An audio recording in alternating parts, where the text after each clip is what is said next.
Hello बच्चों, यहाँ पे एक मैट्रिक्स गिवन है M A plus A square A cube dot dot e to the power 20 है। Then sum of all elements of the matrix M is equals to.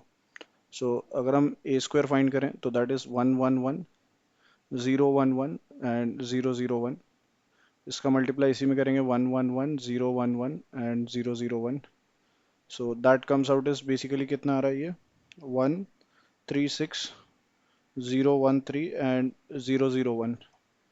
Now ultimately A square हमारा ये आ रहा है। Similarly अगर हम ए cube निकालेंगे, in fact ये ए square हमारा जो आ रहा है दैट इज 1 2 एंड 3 एंड 0 1 2। क्या आ रहा है 1 2 3 यहाँ पे एंड 0 1 2।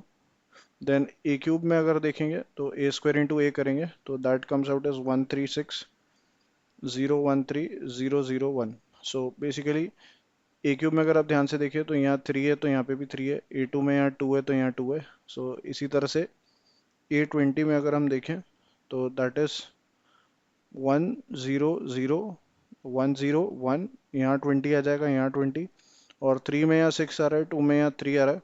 तो एक्चुअली ये बेसिकली हमारा ए क्यूब जो है दैट इज बेसिकली कितना है, इस जगह पे 6 आ रहा है। सो यहाँ पे एक्चुअली 1 + 2 + 3 उसका सम है। सो ये 1 से लेकर 20 तक का सम होगा, 1 + 2 + 3 dot dot up to 20। Now M की अगर हम बात करें तो इन सभी मैट्रिक्स का सम है। सो 1 का समेशन कहाँ तक 20 टाइम्स, सो ये आ जाएगा 20। देन 1 2 3 20 तक summation, so that is n n+1/2, सो ये 210 आएगा। और 1 से लेकर 20 n n+1/2 है और उसको फिर 1 से लेकर 20 तक सम करना है। So that comes out as 1540। आप इवेल्युएट कर लेना और ये आ जाएगा 0 20 एंड 210 एंड 0 0 एंड 20। ना हमें इन सभी एलिमेंट्स का सम फाइंड करना है। So that is equals to कितना आ रहा है 2020। सो इसका final answer is 2020। I hope you understood well. Best of luck. Thank you.